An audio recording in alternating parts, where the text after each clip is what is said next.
Yo, what's up everybody? Today I'm going to be showing you how to put a Cipher harness bar in your Ford Focus. Now this is really easy. It took me a while to figure it out, but once I figured it out, I got it. It was real easy. So first of all, we're going to start by disconnecting our battery. The reason why we had to disconnect our battery is because we're messing with sensors. We have to take an airbag sensor out. So you want to make sure you disconnect your battery and drain it. So I like to turn my headlights on and open all my doors to drain my battery just to make sure it gets all the juice out about 10 to 15 minutes after I disconnect it. But you can do this, you can leave all the doors open, you can turn the headlights on. You don't really have to do anything, but I would recommend at least doing one of those things for 15 minutes. So this is what the bar looks like fully installed. It's really solid, you can tell. Goes in right there and it connects right here. So once you've disconnected your battery for at least 15 minutes, now you're ready to start. So I would start by taking these off. To get these off, you have to pop this, and then there's either a T20 or a T25, I don't remember. There's one of the ones under this little airbag thing. All you do is take a flathead, pop it right there, and there's a bolt. That'll come out. Make sure you put your hardware and your little covers into a plastic bag.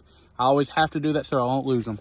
Once you do that, you just pull this pillar off, pull this off, and I would go ahead and pull this off and the one in front so you can get right here pretty easy. So once you have that done to both sides, there will be two T50s right here. There'll be one right here. There'll be one right here. Have a video of what that look like. I'll show you that here in a second.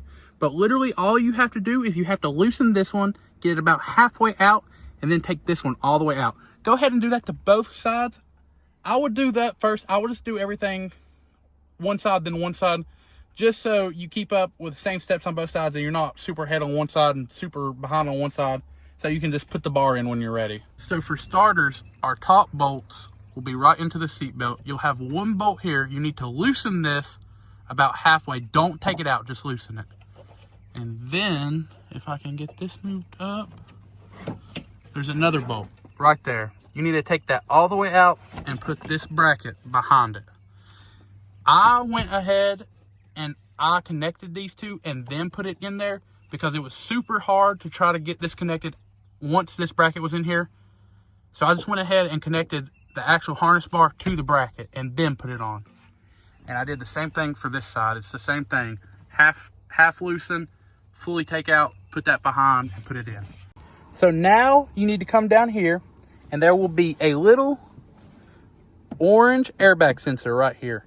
I have another video of what this looks like without all this trim and the carpet on, but you'll have to take a flathead screwdriver or a pick, pull up on the orange piece, and the orange piece will pop out. Then you just pull the whole connector out.